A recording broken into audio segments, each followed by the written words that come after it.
بسم اللہ الرحمن الرحیم۔ ناظرین السلام علیکم، میں ہوں آپ کا میزبان صاحب شاکر وفاقی دارالحکومت اسلام آباد سے کچھ تازہ ترین خبریں۔ اس وقت کافی کمپنی مشکلات کا شکار ہے، اور اس کی وجہ یہ ہے کہ معیشت، جس کے بارے میں شہباز شریف صاحب کو کہا جاتا تھا کہ بہت ہی زبردست قسم کے ایڈمنسٹریٹر ہیں، اور مساق معیشت کا وہ لیکچر بھی دے رہے تھے بہت عرصے سے، یعنی کہ پورے پونے 4 سال سے مساق معیشت کا لیکچر دے رہے تھے اور بتا رہے تھے کہ معیشت کو سنبھالا کیسے دینا ہے۔ یہی کام پیپلز پارٹی کر رہی تھی، وہ بھی بہت بڑے بڑے دعوے کر رہے تھے کہ عمران خان صاحب سے یہ معیشت، یہ ملک کی معیشت نہیں سنبھالی جانی، یہ کل کا بچہ ہے، کل کا لڑکا ہے، اور یہ کھلاڑی ہے، یہ صرف کرکٹ کھیلنا جانتا ہے۔ زرداری صاحب بہت بڑی بڑی باتیں کرتے ہوتے تھے، تو ان کو کچھ بھی نہیں پتا۔ پیپلز پارٹی کو لوگ آگے کہتے تھے کہ اس کے لیے بہت سب کو مل کر کام کرنا چاہیے، اور سب مل کے آئیں گے تو پاکستان کی معیشت بہتر ہوگی۔ مولانا فضل الرحمان صاحب بھی یہی کچھ کہتے تھے، عوامی نیشنل پارٹی اور باقی متحدہ قومی موومنٹ بھی کبھی کبھی اعتراض اٹھاتی تھی کہ جناب بہت بری حالت ہے، مہنگائی بہت زیادہ ہو گئی ہے، بے روزگاری بڑھتی جا رہی ہے، اور عمران خان صاحب جو ہیں وہ مشاورت نہیں کرتے جو فیصلے کرنے سے پہلے، اور ان کو یہ نہیں کرنا چاہیے، پیٹرولیم پرائسز نہیں بڑھانی چاہیے، اس طرح کی باتیں ہو رہی تھیں۔ لیکن یہ سارے کا سارا، پھر خاص طور پہ 5-7 میڈیا ہاؤسز تھے، وہ بہت ہی جاندار طریقے سے، ان میں سے 2 تو بہت ہی A1 طریقے سے کمپین لانچ کرتے تھے، اور ایسے لگتا تھا کہ آپس میں انٹر لنک ہے۔ تو ایک سیاسی بیانیہ اور ایک صحافتی بیانیہ، دونوں بیانیے ساتھ ساتھ چل رہے تھے۔ اسی دوران نئی کمپنی آ گئی۔ اب اچھا، یہ ذہن میں رکھیے کہ اس وقت 4 بڑے مسائل ہیں پاکستان کے موجودہ گورنمنٹ کو اور پاکستان کی معیشت تباہی کے دہانے پہ۔ نمبر 1، پیٹرولیم پرائسز، پیٹرولیم مصنوعات کی قیمتوں میں مسلسل اضافہ، اور اس کے بعد اس کی قلت، دستیابی بھی نہیں ہے، وہ خواہ پیٹرول ہے یا ڈیزل ہے۔ نمبر 2، بجلی کی قیمتوں میں اضافہ بھی ہو رہا ہے، اور بجلی ہے بھی نہیں، لوڈ شیڈنگ پرلے درجے کی، اور بجلی کی قیمت ہو گئی، پیٹرولیم مصنوعات ہو گئی، اور عام مصنوعات، کوکنگ آئل بے حساب قیمت بڑھ گئی ہے، ڈبل سے بھی زیادہ بڑھ گئی ہے۔ تو یہ سب کچھ ہو رہا ہے، لیکن یہ سب کچھ بہت اچھی طریقے سے، ہر چیز اویلیبل تھی پاکستانیوں کے لیے، نہ لوڈ شیڈنگ تھی، نہ پیٹرولیم کی قلت تھی، اور نہ ہی بجلی کی قیمتیں اس طریقے سے بڑھائی جا رہی تھی۔ تو یہ پچھلے 7-8 ہفتوں کے اندر یعنی کہ 1.5-2 ماہ کے اندر کیا ہوا؟ 1.5-2 ماہ کے اندر پیٹرولیم کی جو نئی قیمت پیٹرول کی یا ڈیزل کی آ رہی ہے، وہ مارکیٹ میں ہے کہ 270 روپے تک جائے گا۔ اور کل وزیر خزانہ مفتاح اسماعیل صاحب نے یہ ہنستے ہنستے بتا بھی دیا۔ اور بجلی کی قیمت اس وقت ہو چکی ہے 25 روپے فی یونٹ، اور مزید 8 روپے فی یونٹ بڑھا دی گئی ہے۔ یہ ہے بجلی، لیکن بجلی دستیاب نہیں ہے، یہ ذہن میں رکھیے گا۔ صرف قیمت آپ کو دینی پڑے گی، بل دینا پڑے گا، بجلی کی دستیابی نہیں ہے۔ یہ بات یقین دہانی اس کی نہیں ہے کہ آپ کو بجلی ملے گی۔ اور یہ آخر آنن فانن ہوا کیا ہے کہ بجلی کی پیداوار کیوں نہیں ہو رہی، جبکہ پاکستان کے سسٹم میں یہ کیپیسٹی موجود ہے؟ اور یہ دانستہ، یہ مصنوعی بحران ہے، یہ کیا وجہ ہے، اس کے پیچھے سائنس کیا ہے؟ سائنس ایک ہی ہے جو میں آپ کو بار بار بتاتا رہتا ہوں، اور یہ کسی وقت بھی یہ جھٹکا ہو سکتا ہے 400-500 ارب روپے کا، کہ جی پیمنٹ کر دی گئی، قوم کو مبارک ہو، سارے پرائیویٹ بجلی گھر چل پڑے ہیں، اور اب آپ سب کو بجلی ملے گی۔ یہ صورتحال، ڈالر بدستور اوپر جا رہا ہے۔ اور پھر ایک اور اگلی بات ہے کہ اب شاید یہ بھی مشکلات آ رہی ہیں کہ پاکستان کے پاس اتنے، گورنمنٹ کے پاس زر مبادلہ کے ذخائر نہیں ہیں کہ آپ کو 10-15% کی ڈاؤن پیمنٹ پہ آپ کی بکنگ ہوئے پیٹرولیم کی اور پیٹرولیم مصنوعات کی۔ وہاں پہ بھی ایک پرابلم آ رہا ہے، لہٰذا یہ ایک الگ سی سٹوری چلنے شروع ہونے والی ہے۔ تو یہ سب کچھ ہو رہا ہے۔ قومی اقتصادی رابطہ کمیٹی کا اجلاس ہوا، جس میں 4 وزرائے اعلیٰ، وزیر اعظم سب تھے، اور بڑے اعلیٰ دماغ جمع تھے، اور اس میں یہ تھا کہ لوڈ شیڈنگ کے مسئلے پر قابو کیسے پانا ہے۔ بڑا زبردست حل نکالا گیا ہے، وہ میں آپ کو آگے جا کے بتاتا ہوں۔ بڑے بڑے فیصلے کیے ہیں کہ بجلی کی لوڈ شیڈنگ ختم کیسے کرنی ہے، اور عوام کو کیا خوشخبری سنائی گئی، وہ آگے جا کے بتاتے ہیں جی آپ کو۔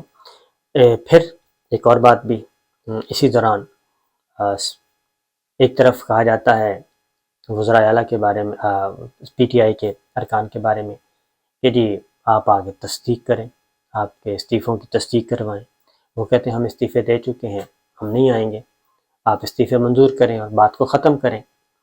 تو اسپیکر صاحب یعنی کہ گورنمنٹ جو ہے وہ کہتی ہے کہ نہیں، پی ٹی آئی کے استعفے اس وقت تک منظور نہیں ہوں گے جب تک وہ آگے تصدیق نہیں کریں گے، اور تصدیق کریں گے تو بنیادی بات یہ ہے کہ اس کو لنگر آن کرنا چاہ رہے ہیں۔ ایک تو یہ ہے کہ کسی بھی طریقے سے پی ٹی آئی واپس آ جائے، اور یہ جو کچھ ہوا ہے تحریک عدم اعتماد کے نتیجے میں، جس کو امپورٹڈ کمپنی کہا جا رہا ہے اور جس کا ٹرینڈ ابھی تک چل رہا ہے، جتنے ٹرینڈ ہیں وہ سارے کے سارے اسی حکومت کے ارد گرد جب سے یہ حکومت آئی ہے، اور امپورٹڈ حکومت نامنظور کا تو پوری دنیا میں ریکارڈ قائم ہو گیا ہے۔ تو کسی بھی طریقے سے ان سے مہر لگوا لی جائے، ایک دفعہ پی ٹی آئی واپس آئے ایوان میں، اور ہم کہیں گے جی ہماری حکومت کو انہوں نے تسلیم کر لیا ہے۔ تو یہ خان صاحب راضی نہیں ہیں اس بات پہ، لہٰذا وہ استعفے لے کے رکھے ہوئے ہیں اور استعفے منظور بھی نہیں کر رہے، اور استعفیٰ کر رہے ہیں، لیکن دوسری جانب استعفے انڈائریکٹلی منظور بھی کر چکے ہیں، اور وہ یہ کہ ان کی تنخواہیں روک دی گئی ہیں، ان کی برآت بند کر دی گئی ہیں ارکان کی۔ تو جب آپ نے تنخواہیں روک دیں، بند کر دیں، تو ایسا تو کوئی قانون ہے نہیں کہ آپ کسی بھی مستعفی رکن جب آپ استعفیٰ منظور کرتے ہیں تو تبھی یہ برآت ختم ہوتی ہیں۔ اگر آپ استعفیٰ منظور بھی نہیں کرتے اور تنخواہ بھی روک لیتے ہیں تو یہ بالکل ایک عجیب و غریب قسم کی منطق ہے۔ اس کا مطلب یہ ہے کہ آپ نہیں چاہتے، اور ایک طرف ان کی برآت روک رہے ہیں تاکہ ان کو تھوڑی سی تکلیف ہو اور وہ واپس آئیں، جبکہ دوسرے ہی ہیں ہاتھ آپ یہ تسلیم کر رہے ہیں کہ جناب استعفے ہم منظور کرنے جا رہے ہیں، تو آپ نوٹیفیکیشن کریں، بات ختم کریں، آگے بڑھے گی بات تو زیادہ بہتر ہوگا۔ لیکن یہ ابھی تک رسہ کشی چل رہی ہے۔ تو فیصلہ کیا کیا ہے جی؟ فیصلہ یہ کیا ہے، بڑے بڑے فیصلے لوڈ شیڈنگ کو قابو کرنے کے لیے۔ پہلا فیصلہ یہ ہوا کہ جو مارکیٹیں ہیں وہ رات 8 بجے بند کر دی جائیں گی، اور 8 بجے مارکیٹیں بند ہو جائیں گی، اور معاملات بجلی کی بچت کم ہوگی، بجلی کی کھپت کم ہوگی، لہٰذا یہ حل نکالا گیا ہے۔ یعنی جس گورنمنٹ کو یہ کہتے تھے کہ بالکل ناکارہ ترین گورنمنٹ ہے خان صاحب کی، اور ان کی ٹیم کو کہتے تھے ان کو تو کچھ پتہ ہی نہیں ہے، لاک ڈاؤن کے زمانے میں بھی یعنی کہ پوری دنیا میں لاک ڈاؤن تھا، پاکستان میں لاک ڈاؤن نہیں ہوا، بفضل خدا، اللہ کا شکر ہے، اور اس کرائسس سے بھی ہم نکلے۔ اور لاک ڈاؤن نہ ہونے کی وجہ سے کتنے پاکستان کے عوام کو فائدے ہوئے، یہ اپنی جگہ پہ موجود ہیں، اور دولت کی ریل پیل سب کچھ ہوئی، ہماری اکانومی چلتی رہی، پہیہ چلتا رہا۔ جبکہ اس وقت ایک اور چیز بھی سن لیں کہ سب سے زیادہ مراعات دی تھی، انسینٹو دیے تھے کنسٹرکشن انڈسٹری کو اور ریل اسٹیٹ، تاکہ زیادہ سے زیادہ تعمیرات ہوں، اور زیادہ سے زیادہ تعمیرات ہوں گی، کنسٹرکشن ہوگی، تو اس کے ساتھ صرف وہ اینٹ گارہ بجری نہیں بلکہ اس کے ساتھ جڑی ہوئی 50 اور صنعتیں بھی حرکت میں آتی ہیں، اور ایک معاشی اقتصادی جو ہے سرگرمیاں جنریٹ ہوتی ہیں، اور یہ اس کا فائدہ بھی بہت ہو رہا تھا۔ لیکن اب جو تازہ ترین ہے جی، سیمنٹ کی کھپت میں 16 سے 18% تک کمی آ گئی ہے۔ اس کا مطلب ہے کہ جو کنسٹرکشن انڈسٹری ہے وہ بھی بیٹھنے کی طرف جا رہی ہے۔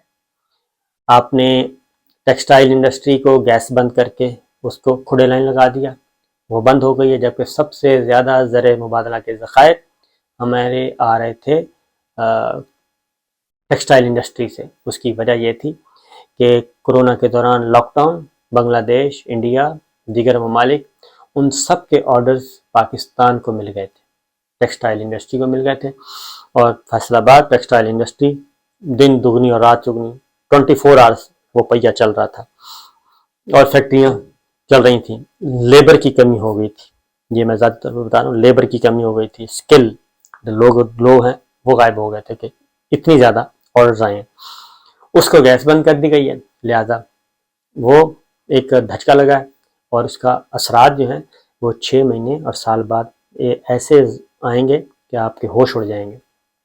یہ ہوا اوورسیز پاکستانیوں کے، آپ نے ووٹ چھین لیا، ووٹ کا حق چھین لیا ان سے، اچھی خاصی قانون سازی ہوئی، اس کو ریورس کیا، وہ بھی ناراض ہیں۔ وہ 30 ارب ڈالر کے زر مبادلہ آپ کو بھیج چکے ہیں پچھلے سال، 30 ارب ڈالر یہ کہنا آسان ہے. آپ لوگ 2-2 3-3 ارب ڈالر کے لیے اور 1-1 ارب ڈالر کے لیے کبھی IMF کے پیچھے، کبھی کسی کے پیچھے، کبھی کسی کے پیچھے. جو ہمارے اپنے اوورسیز پاکستانیز ہیں بیرون ملک، وہ 30 ارب ڈالر تک بھیج چکے ہیں. اور اگر ان کو مزید آپ انسینٹیو دیں، ان کو عزت دیں، تو وہ اس سے بھی کہیں زیادہ آپ کو بھیج سکتے ہیں.